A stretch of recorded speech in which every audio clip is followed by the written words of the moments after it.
एकादशी व्रत का सबसे पहला नियम है कि आप जिस दिन व्रत करो उसके एक दिन पहले भक्ति का संचार इस हृदय में कर लो।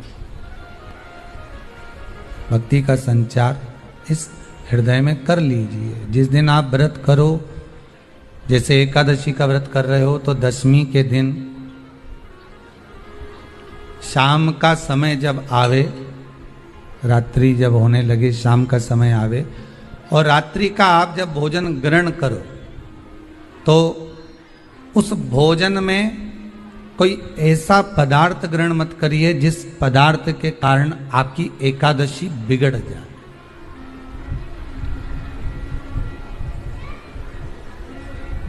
कोई बेकार भोजन हमें ग्रहण नहीं करना। श्रेष्ठ भोजन ग्रहण करिए दशमी के। और एकादशी का दूसरा नियम बहुत ध्यान से सुनिएगा। जिस दिन आपकी एकादशी का व्रत हो उस दिन प्रयास करिएगा कि अपने हाथ से किसी भी वृक्ष की कोई पत्ती टूटे ना। अपने हाथ से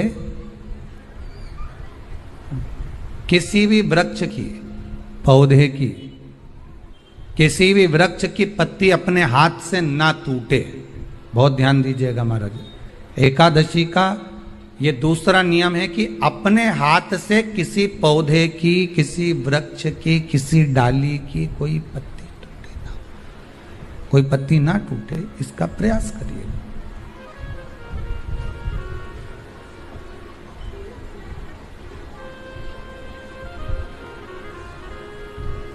कितना सुंदर व्याख्यान कहा है, कितना सुंदर वर्णन है महाराज कि मात्र एकादशी का व्रत कर लेने पर, मात्र एकादशी का व्रत कर लेने पर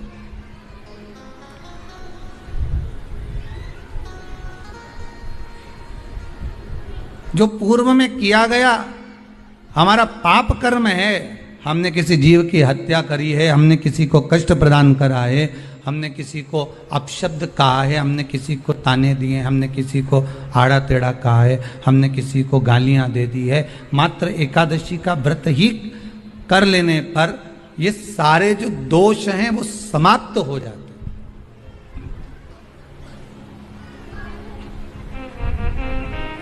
सारे दोष हमारे समाप्ति पर आ जाते हैं।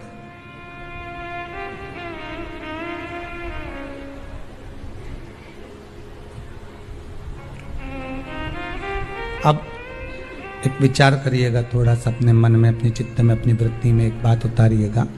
एक अपने मन में एक बात को उतार कर रखिएगा कि आप अपने पाप को,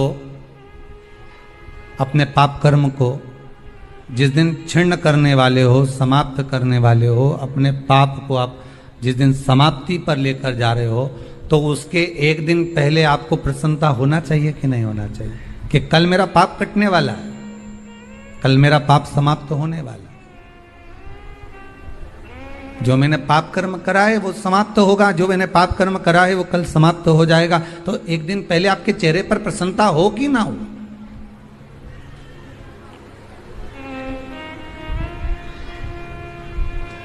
और चेहरे पर वो प्रसन्नता आपके आना चाहिए कि कल मेरा एकादशी का व्रत है, आज दशमी है, कल एकादशी का व्रत है, तो कल मेरी जब एकादशी का व्रत रहेगा तो मेरा ना जाने कितना कितना पाप, कितना असत्य, कितना झूठ, कितना प्रपंच वो समाप्त हो जाएगा। इसमें मुझे प्रसन्नता हो, इसमें मुझे आनंदता हो।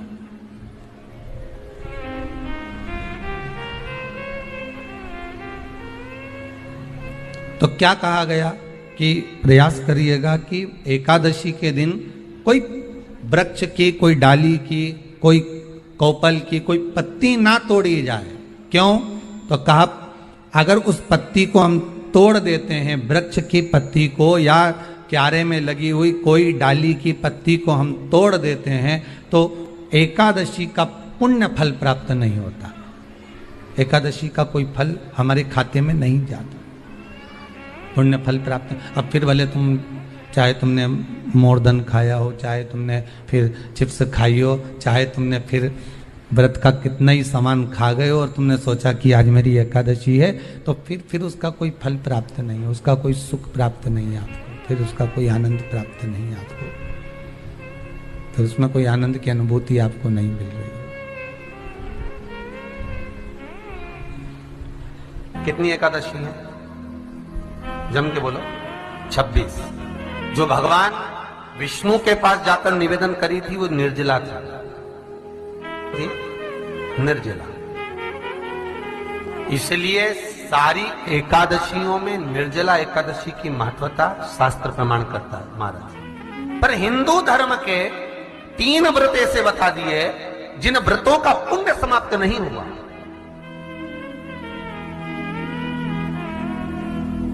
हिंदू धर्म के 3 व्रत ऐसे हो गए जिनका पुण्य समाप्त नहीं हुआ महाराज। जिनका पुण्य प्रबलता में बढ़ता गया। पहले नंबर पर एकादशी, दूसरे नंबर पर प्रदोष और तीसरे नंबर पर शिवरात्रि। एकादशी आकर खड़ी।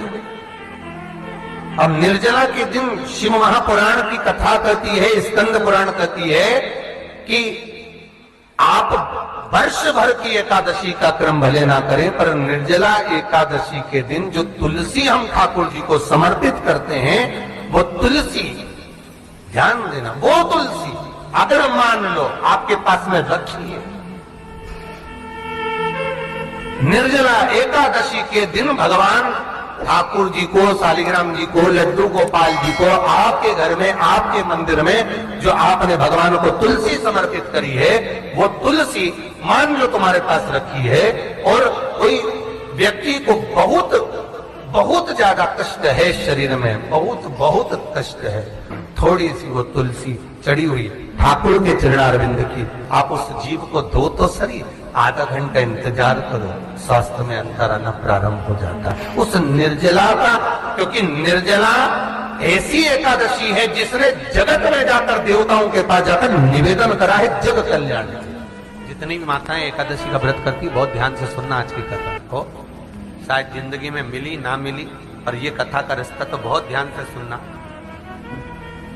स्कंद पुराण यहां तक कहती है कि इस कथा के चरित्र को जो श्रवण कर लेता है उसको 26 एकादशी करना भी नहीं पड़ती। इस एकादशी की केवल ये कथा सुनकर ही वो तर जाता है। बहुत ध्यान से सुनना इसको, कथा को। एकादशी के दिन जब आप जल शंकर को चढ़ाने तो रोज ही जाते, जब एकादशी का दिन रहे और शंकर जी के मंदिर में आप जल समर्पित करें तो 3 बार मुख से स्वधा स्वधा स्वधा या स्वधा स्तोत्र का पाठ, जिसमें 12 श्लोक। 2-4 हैं, पैसा तो आ रहा है और घर में टिक नहीं रहा। डॉक्टर में, पुलिस में, एक्सीडेंट आदि में, कहीं गलत जगह पर, व्यसन में अगर पैसा जा रहा है, जुए में, मांसाहार, मदिरा पान, या कहीं आया पैसा आने में कमी नहीं, आ रहा है पर टिक नहीं रहा, रुक नहीं रहा।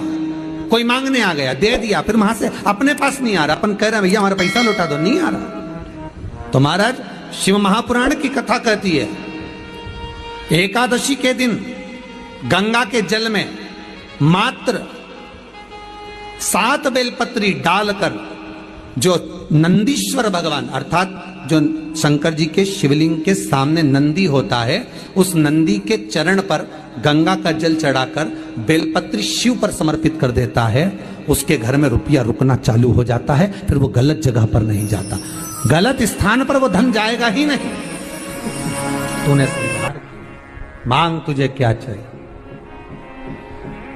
एकादशी ने भगवान विष्णु से कहा, नाथ प्रभु वर दे दो, मृत्यु लोक में जो मनुष्य मेरा व्रत करेगा, चाहे जलचर, थलचर, वायुचर या सांसारिक मनुष्य, मेरा अगर एकादशी का व्रत करेगा, प्रभु उसके यहां धन धान्य वैभव सुख संपदा बढ़ेगी और उस जीवात्मा को नरक नहीं भोगना पड़ेगा, सीधे वैकुंठ का उसको वास मिलेगा।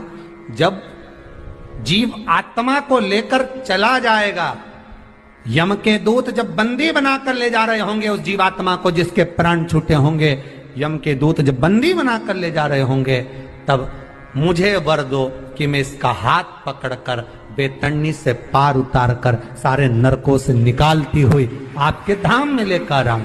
भगवान ने वर दे दिया, तथास्तु। हे एकादशी सुनो, मृत्यु लोक का मनुष्य अन्न का त्याग कर कर, क्योंकि अन्न में एकादशी के दिन पाप पुरुष रहता है, अन्न का त्याग कर कर एकादशी के दिन जो मनुष्य तुम्हारा व्रत धारण करेगा, उस व्रत को करेगा और उस व्रत को धारण करेगा, उसकी मनोकामना पूर्ण होकर वो मेरे ही धाम को जाएगा।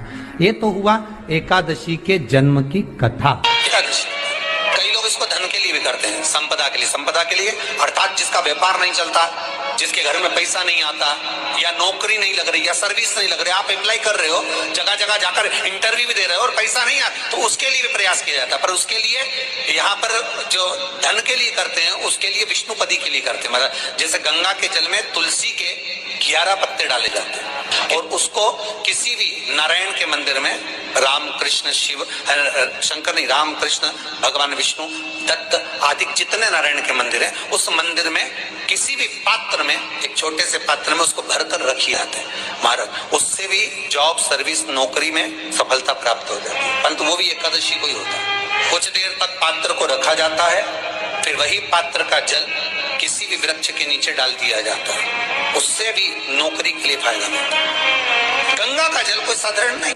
दशमी, एकादशी और द्वादशी, इन 3 तिथियों पर एक रोटी में थोड़ा सा मीठा रखकर सोमक पितृ का नाम लेकर यदि गाय को खिला दिया जाता है, तो अगर कोई पूर्वज प्रेत योनि में भी पड़ा हुआ होता है, भटक रहा होता है, जिसको पिंड नहीं मिला, जो अचानक मर गया होता है, अधोगति में चले गया होता है, उस जीव की मुक्ति दशमी, एकादशी और द्वादशी, ये 3 दिन सोमक पितृ का नाम लेकर रोटी में, पूड़ी में मीठा रखकर अगर गाय को खिला दिया जाता है, ये 3 दिन तक, तो वो पितृ कभी भटकते नहीं है, उनको मुक्ति प्राप्त हो जाती है, मोक्ष में।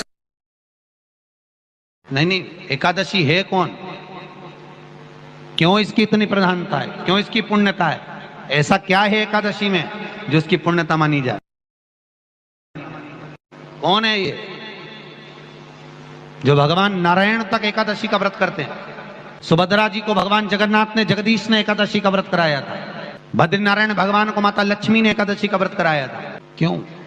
चंद्रायण एकादशी व्रत की माता। एकादशी है कौन? तो कहा जिसको व्रत करने पर भगवान नारायण भी जिसका व्रत करते हो, भगवान माता लक्ष्मी जिसका व्रत करती हो, वो एकादशी है कौन? तो शास्त्र वर्णन करता है महाराज, स्कंद पुराण का सुंदर चातुर्मास्य खंड के अंतर्गत वर्णन आया है महाराज। एक बार भगवान विष्णु आनंद में विराजमान थे, पद्मावती और माता लक्ष्मी दोनों उनके पास में विराजी हुई थी।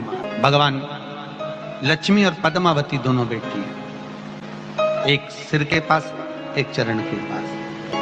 कुछ समय बाद वहीं पर ब्रह्मदेव का आगमन हुआ और ब्रह्मा जी आगमन पाकर भगवान नारायण पद्मावती से लगकर उठे और उठकर लक्ष्मी की ओर झुके। झुकने पर इन तीनों के समागम से भगवान नारायण के हृदय चित्त से एक कन्या प्रकट हो गई। उस कन्या का नाम एका था। क्या नाम था? एका। अब 10 उसके गुण इतने प्रबल थे, वो 10 गुण उसके बड़े प्रबल थे कि वो एका जिसको निहारती थी उसको संपदावान बना देती थी, जिसको देख लेती थी उसके जीवन में वो आनंद की अनुभूतियां करा देती थी। एका जिस मार्ग से जाती थी उस मार्ग के द्वार खोल देती थी। एका का पुण्य इतना पुण्य प्रखर। पद्मावती और लक्ष्मी ने कहा, महाराज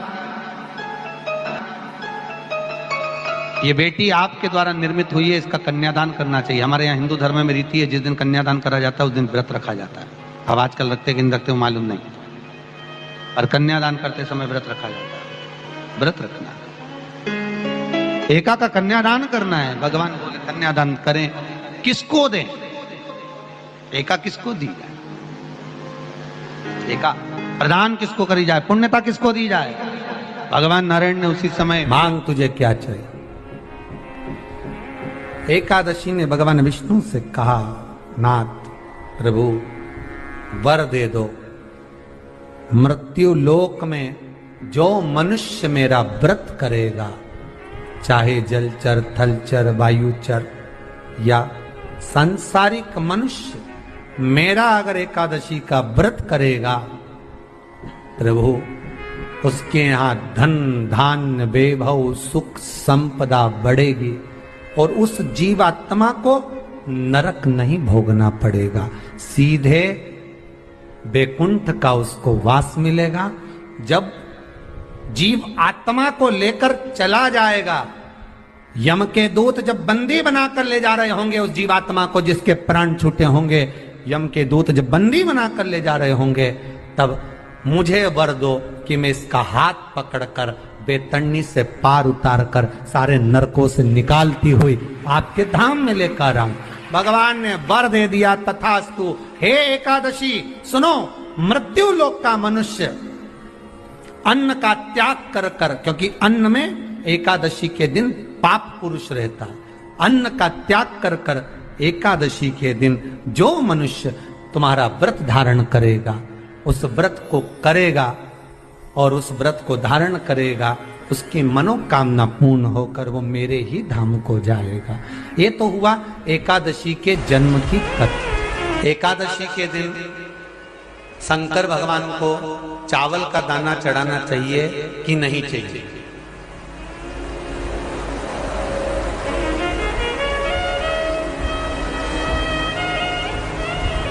अब बोलो तेरा क्या होगा रे कालिया? है?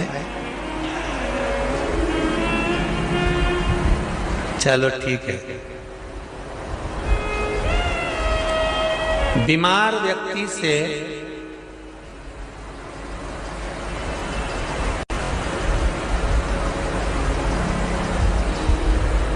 कोई बीमार व्यक्ति है, बहुत रोगीला, उसको बहुत रोग है, शुगर है, बीपी है, थायराइड है, सब कुछ है उसको, और वो रोगीला व्यक्ति जब डॉक्टर के पास जाकर पूछे, डॉक्टर साहब मेरी तबीयत ठीक नहीं रहती है, मैं बहुत कष्ट में रहती हूँ, बहुत तकलीफ है शरीर में, और अभी सावन का महीने का व्रत आ रहा है डॉक्टर साहब, 1 महीना में व्रत करती थी पहले, करूं कि नहीं करूं? तो डॉक्टर साहब क्या बोलेंगे? बोलते जाओ जरा जम के। डॉक्टर बोलेगा कि आप व्रत मत करो। डॉक्टर एक बात कहेंगे,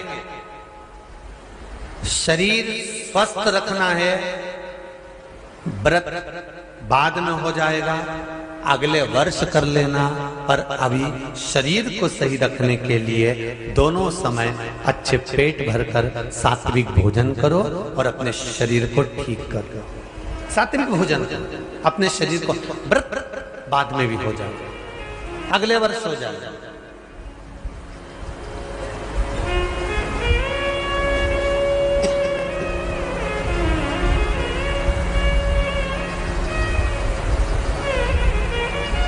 अभी तुम थोड़ा सवेरे 2 बिस्कुट ले लिया करो, सुबह नाश्ता ले लिया करो, भोजन ले लिया करो, फिर दोपहर में कुछ हल्का फुल्का लेकर थोड़ी थोड़ी देर में खाते रहना चाहिए हो।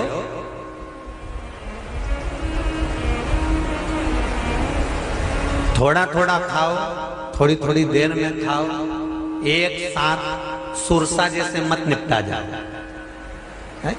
थोड़ा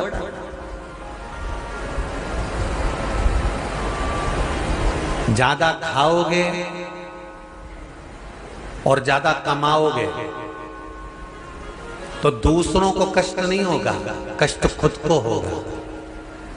ज्यादा खाओगे आपाच्य हो जाएगा, रात की नींद उड़ जाएगी, शरीर में अच्छा नहीं लगेगा। ज्यादा कमाओगे, रात की नींद उड़ जाएगी, दुनिया की दृष्टि तुम पर पड़ जाएगी और तुम्हारी रातों की नींद चली जाएगी। कमाओ भी उतना जितना खर्च कर सको और खाओ भी उतना जितना पचा सको। अति सर्वस्व वर्जन। डॉक्टर कहेंगे ये तुम्हारा व्रत जो है ना अगले साल कर लेना, इस साल मत करिए, इस साल तो आराम से भोजन वोजन करो तुम लोग, बढ़िया प्रेम से खाओ पिए। तो उसी तरह किसी ने पूछा कि चावल का दाना एकादशी पर भगवान शंकर को चढ़ा सकते हैं, चावल का दाना शंकर जी को चढ़ाते क्यों है, पहले तो वो समझ लो।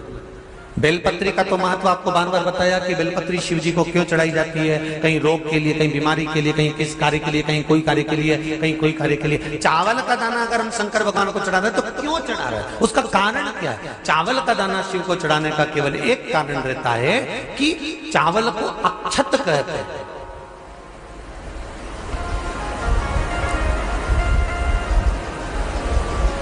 अक्षत का मतलब होता है अक्षय।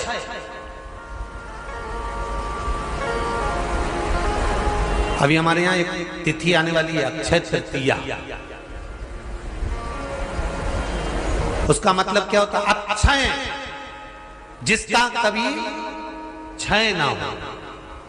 जब हम भगवान शंकर को चावल का दाना चढ़ाते हैं, जैसे बहुत ध्यान दीजिएगा महाराज, बहुत समझने वाली बात है, बहुत ध्यान से।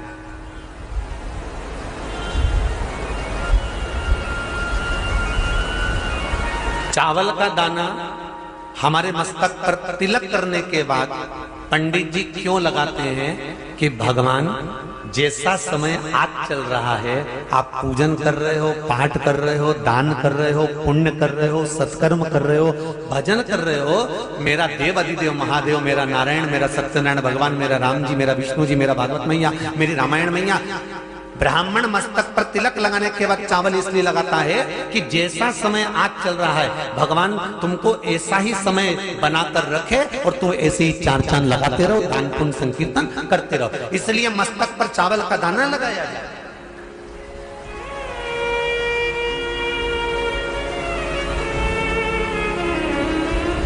कोई मर जाता है,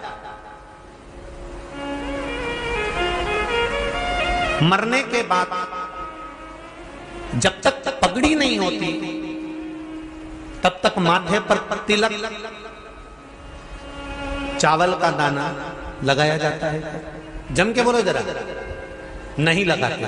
किसी पंडित जी से पूछो, ब्राह्मण देवता से पूछो, ब्राह्मण देवता ये कोई मर गया और हमारा तो नियम है कि हम सिर पे तिलक लगाते हैं, चावल लगाते हैं, या पंडित जी से हम तिलक लगवाते हैं, मंदिर जाते हैं तो मंदिर में जाके तिलक लगवा के हम चावल का दाना लगवाते हैं, क्यों नहीं लगाते? उसका कारण क्या है? जब किसी के मरने के बाद 10 दिन तक, 12 दिन तक मस्तक पर तिलक क्यों नहीं लगाया जाता? 10-12 दिन तक माथे पर तिलक या चावल क्यों नहीं लगाया जाता? उसका कारण है कि ये जो समय आया है, तुम्हारे यहाँ जो गमी हुई है, तुम्हारे यहाँ कोई मर गया है, तुम्हारे यहाँ किसी के प्राण छूट गए हैं, तो ब्राह्मण इसलिए तिलक नहीं लगाता आपको, इसलिए चावल का दाना नहीं लगाता कि ऐसा दिन भगवान अब ना लाए।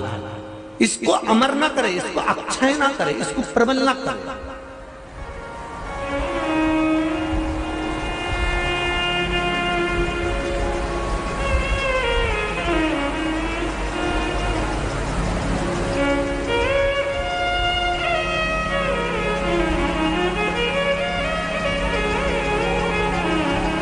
और जब चावल का दाना, तो यहां शिव महापुराण की कथा करी, चावल का दाना हम शिव जी को क्यों चढ़ाते हैं, भगवान को क्यों समर्पित करते हैं, भगवान की पूजन में अक्षत क्यों समर्पित करते हैं, चावल क्यों समर्पित करते हैं, उसका कारण क्या है? तो कहा आज मैंने जब चावल का दाना आपको समर्पित करा है, जिस भाव से, जिस विश्वास से, जिस श्रद्धा से, जिस मन से मैं आपको रिझा रही हूं, हे भोलेनाथ मेरी ये मनोकामना पूर्ण कर, इसको अक्षय कर देना, इसको अमर कर देना, बस इतनी कृपा आप कर।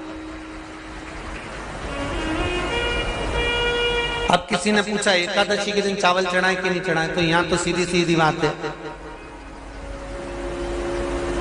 बीमारी देखकर थोड़ी ना आती है कि नवरात्र चल रहे हैं कि सावन का सोमवार चल रहा है। बीमारी तो बीमारी। तुम चावल मत खाओ, तिरुपति कौन कौन गया? हाथ उठाओ। ठीक है। जगन्नाथ जी कौन कौन गया? हाथ उठाओ। हाँ ठीक है। द्वारका जी कौन कौन गया? हाथ उठाओ। ठीक है।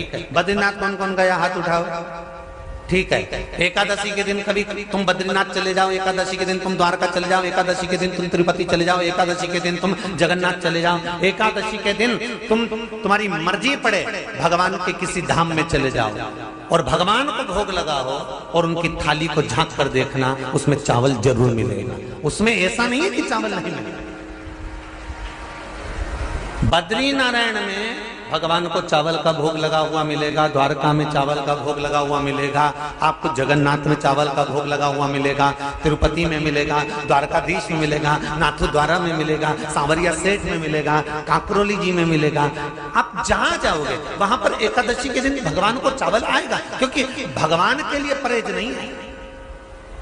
जो काम में डूबा हुआ है, जो आसक्ति में डूबा हुआ है, जो लोभ में डूबा हुआ है, जो वासनाओं में डूबा हुआ है, जो तृष्णा में डूबा हुआ है और जो माता के गर्भ से जन्म लिया, एकादशी के दिन चावल उसको नहीं खाना। अब हमारे यहां तो कहावत में कहते हैं, राम जी की जब स्तुति गाते हैं तो कहते हैं, भय प्रगट। आती है आप लोगों को? एक लाइन तो आती होगी, गाओ जरा। भय प्रगट दीन